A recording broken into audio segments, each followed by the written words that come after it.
अरे रुक रे भाई, अभी रुक रे।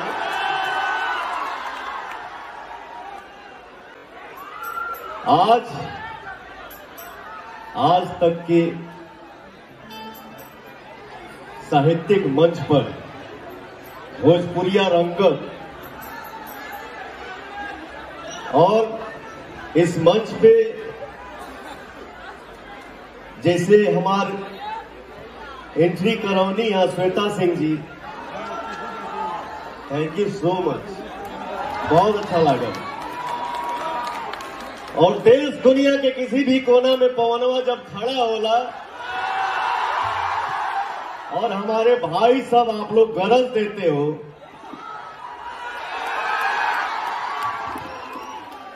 Love you.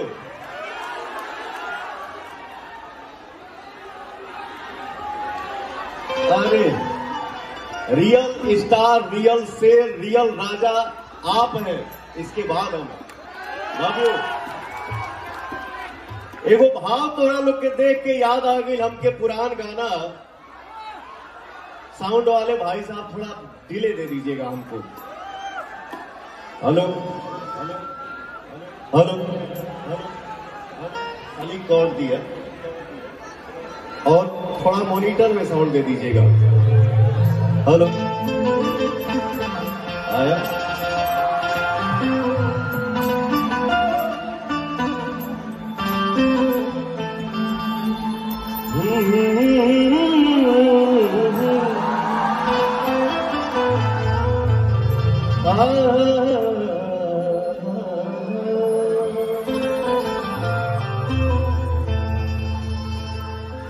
कॉलेज में जब मैं पढ़ता था, कॉलेज में जब मैं पढ़ता था, ये उन दिनों की कहानी है। मेरी याद में आज भी रोती है एक ऐसी पगली दीवानी है। क्या बात है, हमने के भोजपुरिया मिजाज में बानी जा। बिना तरैन के चांद न होला, बिना तरैन के चांद न होला, बिना सूरज के हम न होला। प्रेमी भला ही पुरान हो जाले बाकी,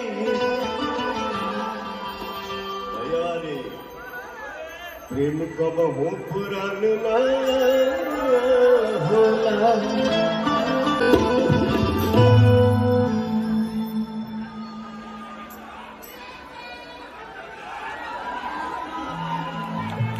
अच्छा, ये साउंड वाले भैया मॉनिटर शायद बंद है, इन लोगों को साउंड बैकअप मिल नहीं रहा है, थोड़ा सा मिला लीजिए प्लीज। ये इसमें थोड़ा आएंगे, आप सबके बीच में बहुत अच्छा लगा था। आप लोग जवन गाना बोलो तो वह गाना हुई, बट एक सौ छोटा सा बात बता दी बाबू भैया, अनुशासन ही देश के महान बनावेला। तो जिस मंच पे हम लोग हैं, धीरे धीरे किसी भी इंसान को सीढ़ी बाई सीढ़ी ऊपर जाना चाहिए। अचानक जीवा, अचानक के भक्त से गिर जीवा, आराम से।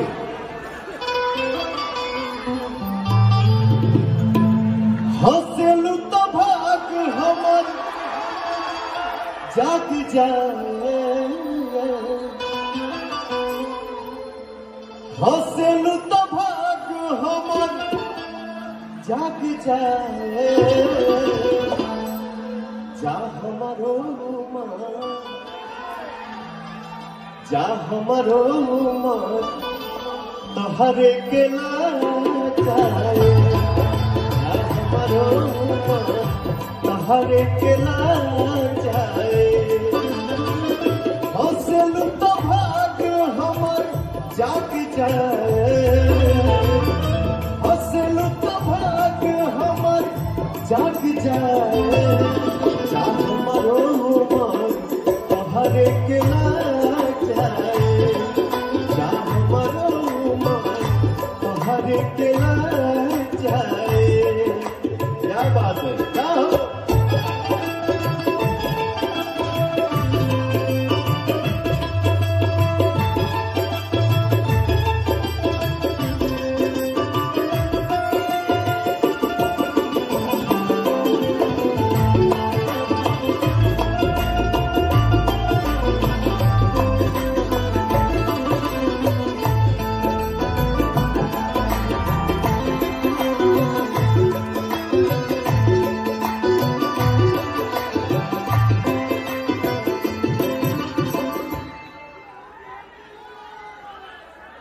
मिलके जब झालू मोरे धान हो।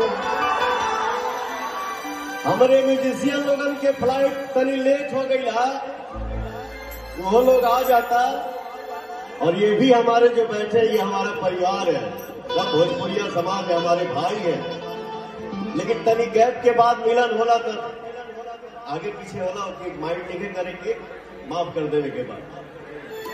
मिलके जब जालू मोरे घर हो जिया जगला छन छन हो।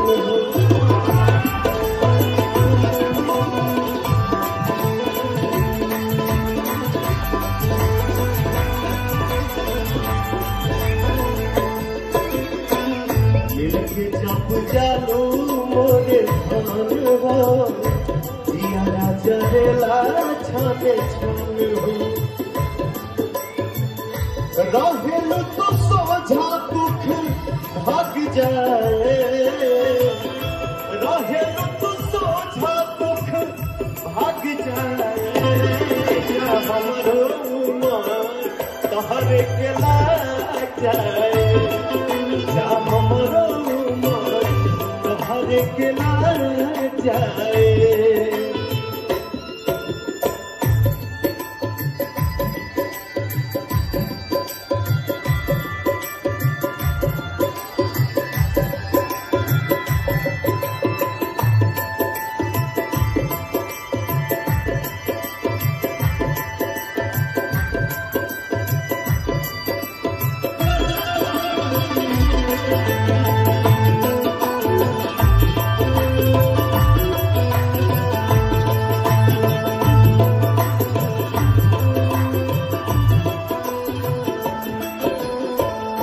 चांदी के चालन मोरे रानी बन रहो तोहारी जवानी।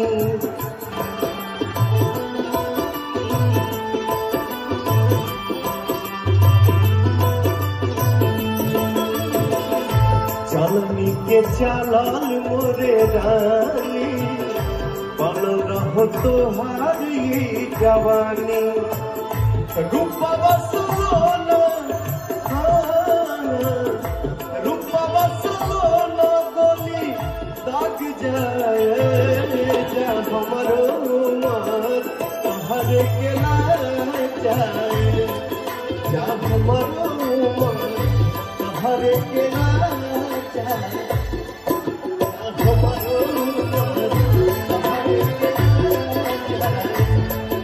हमरो हरे के मरो अरे तो हरे के हो।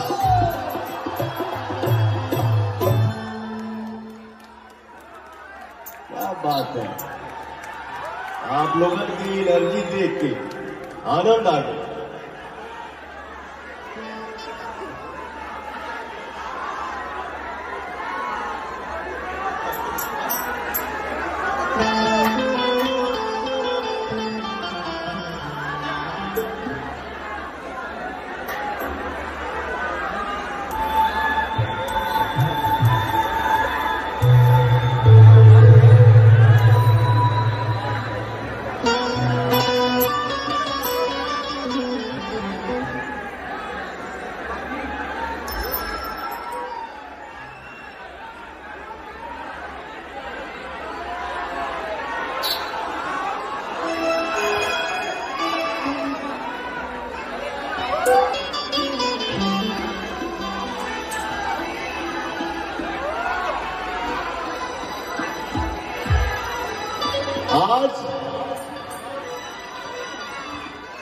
आज तक के जो शो में हम बानी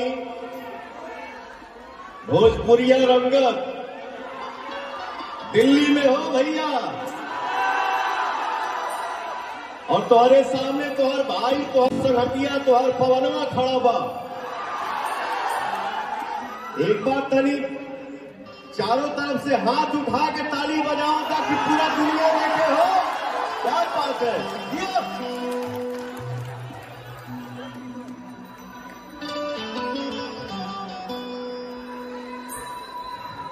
अरे हमारे भाई सब जिंदाबाद।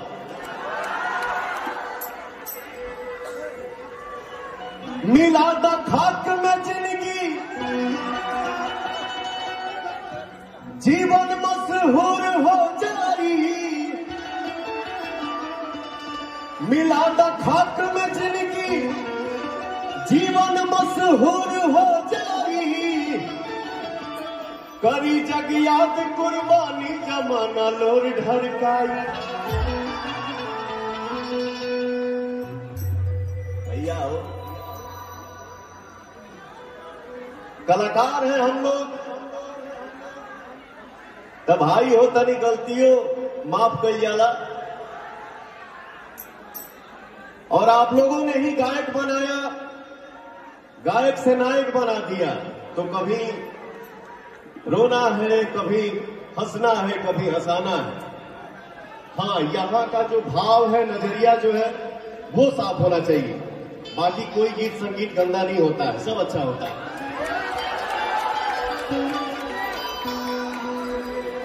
एक जानी कहलिया कि हम देखी ले रोजे इहे गौर से, और चौकार चलाता केहुआर से।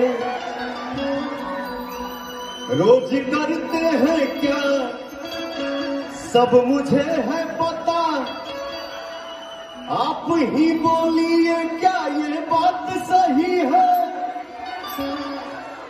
गाना के सुन ले, मतलब हाथ उठा के बताना चाहे। तब आपका भाई वहां पे कहता है, अरे पगली तुमसा कोई प्यारा कोई नहीं है, तुमसा कोई प्यारा कोई मासूम नहीं है।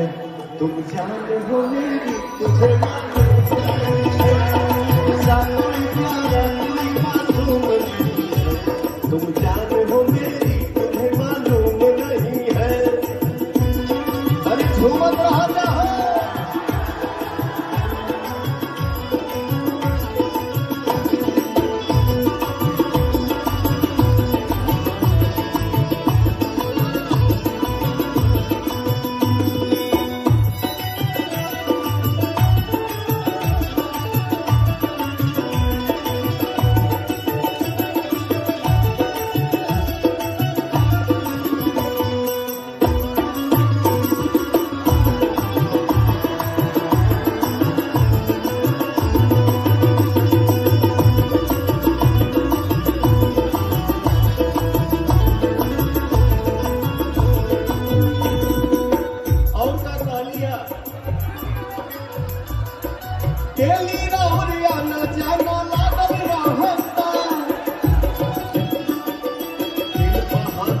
के देखो का कहता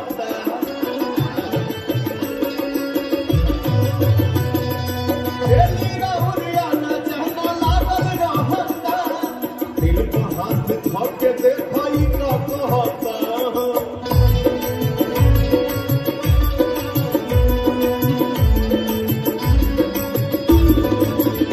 कहाँ थे रात भर सब मुझे है खबर,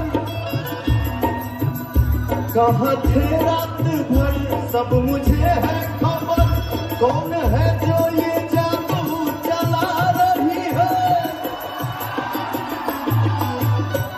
एक बार आपका भाई ये गाना आपके ताली पे गाना चाहता है। एक बार सबको हाथ उठाओ जाओ भैया, और आप लोग भी पवन के साथ गावा जा। तुमसा कोई प्यारा कोई मासूम नहीं है, तुमसा कोई प्यारा कोई मासूम नहीं है, तुम जान हो मेरी तुझे मालूम नहीं है, तुम जान हो मेरी तुझे मालूम नहीं है, तुमसा कोई प्यारा कोई मासूम नहीं है, तुम जान हो तुझे मालूम नहीं है। क्या बात है।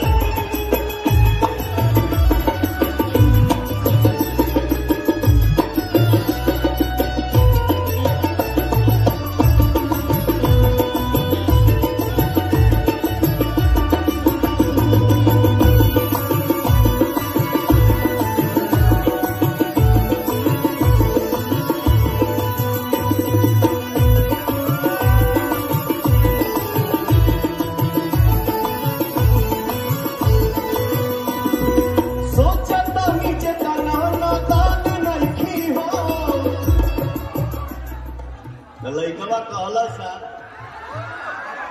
वो खाना खी करत जानू मम्मी कसम है।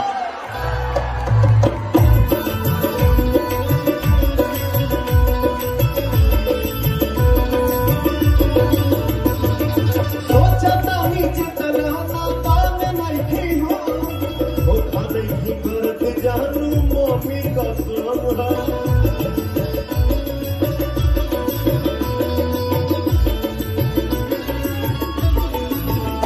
कैसे करे विश्वास रोशन हो पाता मत, कैसे करे विश्वास रोशन हो पाता मत, और किसका था कर हमको बात वही है। तुमसा कोई प्यारा कोई मासूम नहीं है, तुमसा कोई प्यारा कोई मासूम नहीं है, तुम जान हो मेरी तुझे मालूम नहीं है, तुमसा कोई प्यारा कोई मासूम नहीं है, तुम जान हो मेरी तुझे मालूम नहीं है, तुमसा कोई प्यारा कोई मासूम नहीं है, तुम जान हो तुझे मालूम नहीं है। क्या बात है। गजब की एनर्जी हमारे भाइयों में। Thank you so much, love you all. जियो।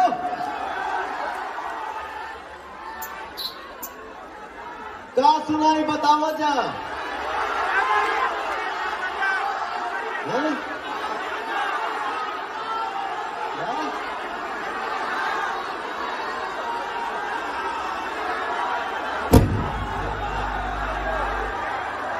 हम कहीं कुछ और फाटल का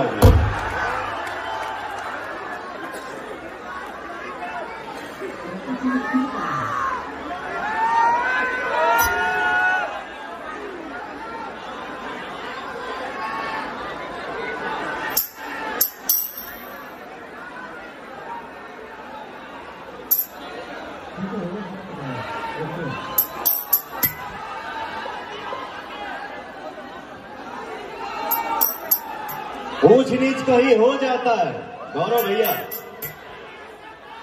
कोई बात ना।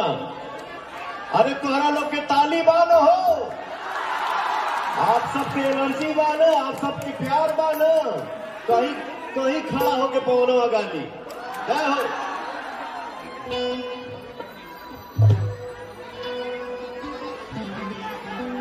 हमारे भाई सब जिंदाबाद।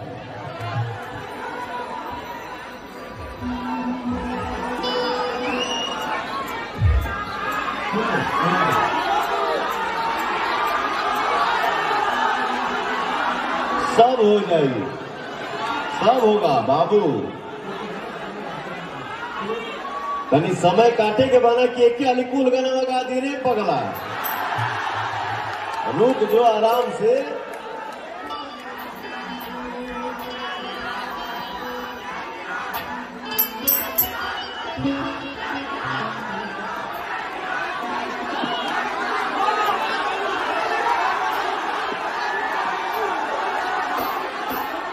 जे हमारा सथवा में गाँव के आ जाएगा तब हम गलवा गाई, ठीक है। मुझे पता है आप लोगों ने लॉलीपॉप को ऐसा सॉन्ग बना दिया एक भोजपुरी का गाना वर्ल्ड के किसी भी कोने में जाता हूं फिल्म का शूटिंग करने, और 100, 200, 500 भीड़ में से अगर 10 आदमी आके फोटो खिंचाते हैं मेरे साथ, तो मुझे इतनी खुशी होती है कि जय हो भोजपुरी। इसलिए पवन सिंह कहीं भी बोलता है कि आप लोग मेरे लिए भगवान हैं, क्योंकि आप हैं तो हम हैं, आप हैं तो ही सब कुछ है। जय हो भोजपुरी।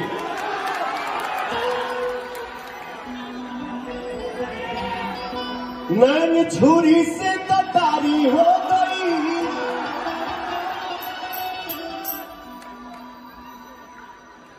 रूप के दुनिया पुजारी हो गई।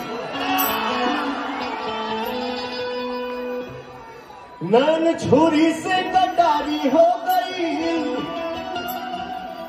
रूप की दुनिया पुजारी हो गई। और केहू नजरिया में आके जब बसी जाला, तब बुझी हो कि प्रेम के बीमारी हो गई। ये जो मारते हो ना आप, इसको 3 बार मारा करो।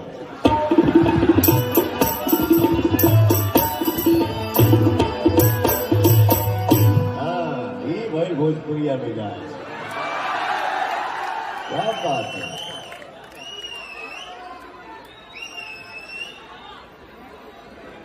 एगो मर्द अपने मेहरारू के पाके इतना खुश बाड़े, एगो मेहरारू भी अपना मर्द के पाके इतना खुश भी यार, इतना खुश बाड़ी। क्या भाव है कि जैसा भी सोचले रहनी, जैसा भी सोचले रहनी, ऐसा धनिया मोरी ना सवर न को।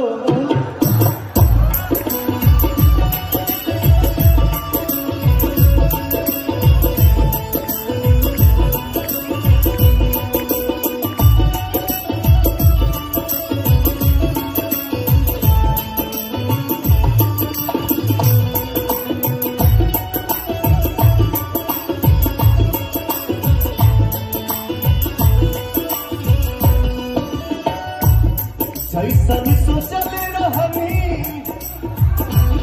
जैसन सोचले रहनी, ऐसन पियवा मोर पारा। जैसन सोचले रहनी, ऐसन पियवा मोर पारा। देखिए, अरे जब वहां हिल गए हैं तो हम आप हिलेंगे तो कौन सा गुनाह है? क्या हो भैया, ना सवर न को।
बन के हमारा जिंदगी में आई लिया जान वाली ना सबर ना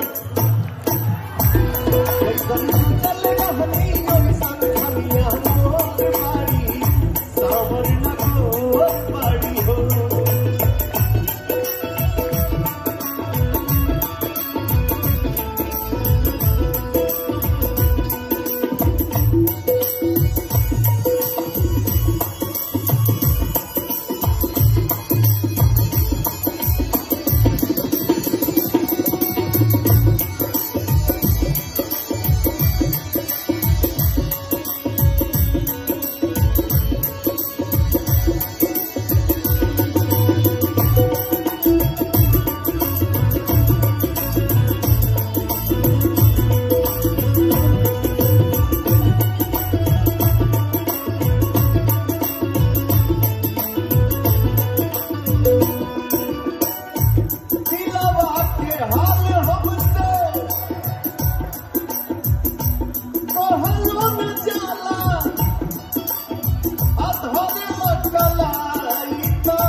पवन गावत अरे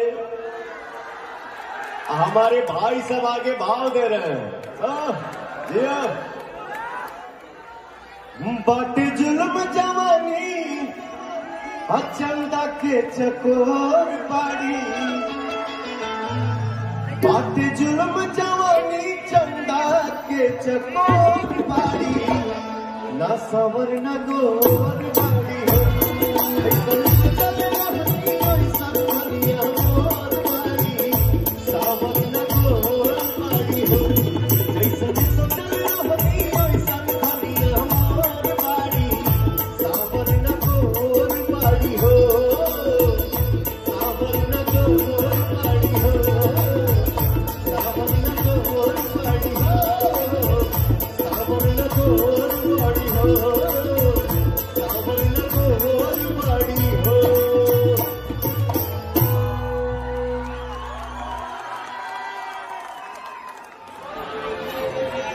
हमरे आवे से पहले श्वेता जी कहली कि पत्थर कितनो पिसाइल बाकी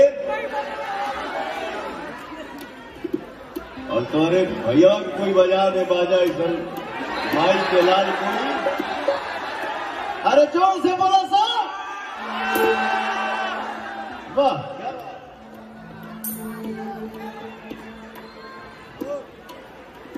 आज आप लोग दिखाई देना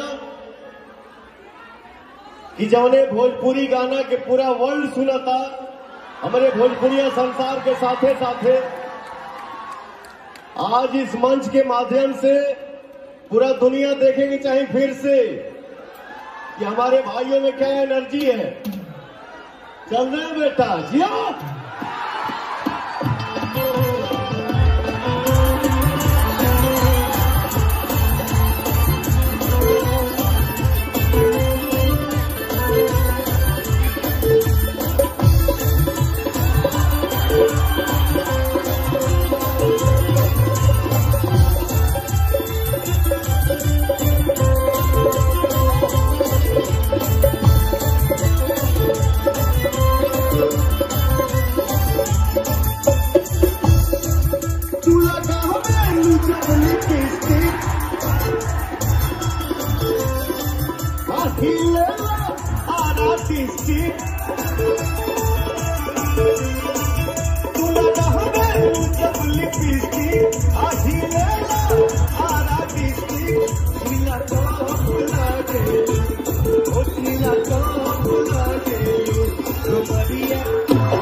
गलिया पबलिया झूमे मुस्की पे झूमेला टाटा।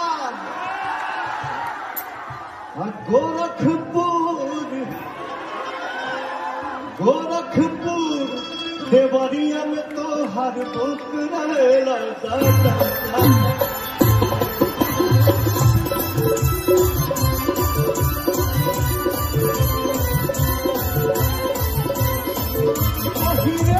तू जब न दुनिया बबुआ मोहनिया, तू जब न दुनिया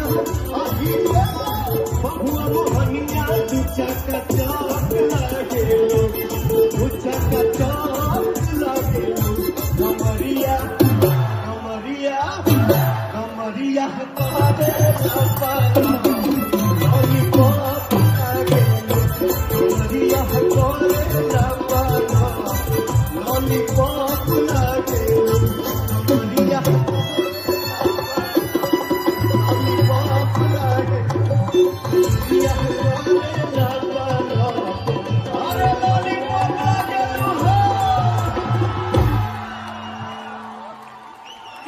बात है, शानदार, बहुत खूब। और मुझे लग रहा है कि अक्सर कार्यक्रम में आपके हंगामा बहुत बढ़ जाता है, यहाँ पर भी वही हंगामा शुरू ना हो जाए, इसीलिए थोड़ा दिल थाम कर। और गोरखपुर वालों को बड़ा शिद्दत से आप याद कर रहे थे पवन जी, तो आ गए मैं आपके सामने। क्या बात है। ये बताएं, खबर आई है कि इस बार सबसे ज्यादा पैसा लेने वाले भोजपुरी के सुपरस्टार बन गए हैं आप।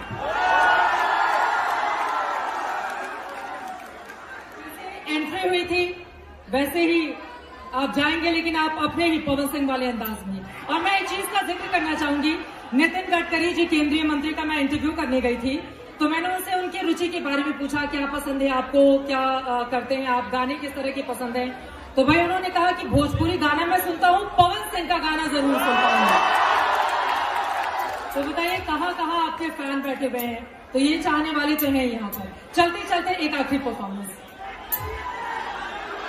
देखिए, मैंने पहले ही बोला कि देखिए, भाव हर इंसान का साफ होना चाहिए, गाना कोनो खराब ना होना। कौन होगा दो चार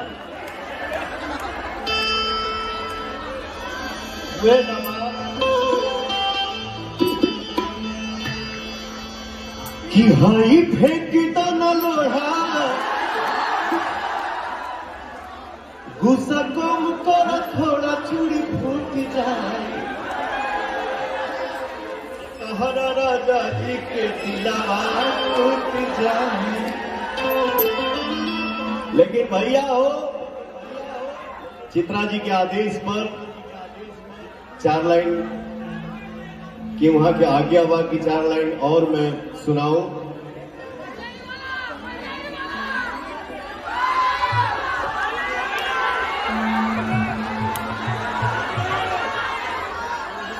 अरे तब कमरिया कमरिया कमरिया हटोरे लॉलीपॉप लागे, कमरिया हटोरे लॉलीपॉप लागे।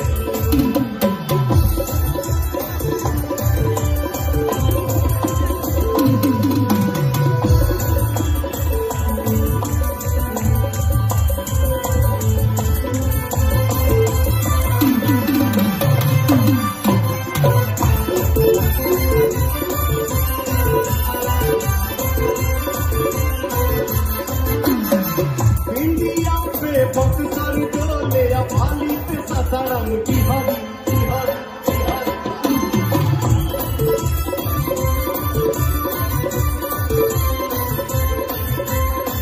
मोतिहारी दीवान डोले लहराए जब धानी चुनरी।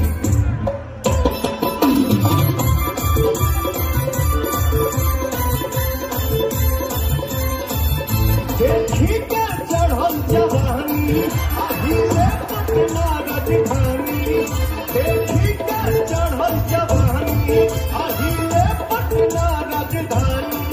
मलाई बरफ लागे लो, मलाई बरफ लागे लो। कमरिया कमरिया पे कौन ठुमका लागेला, तनी लगा के दिखाओ जाओ। मलाई बरफ लागे लो, कमरिया कमरिया।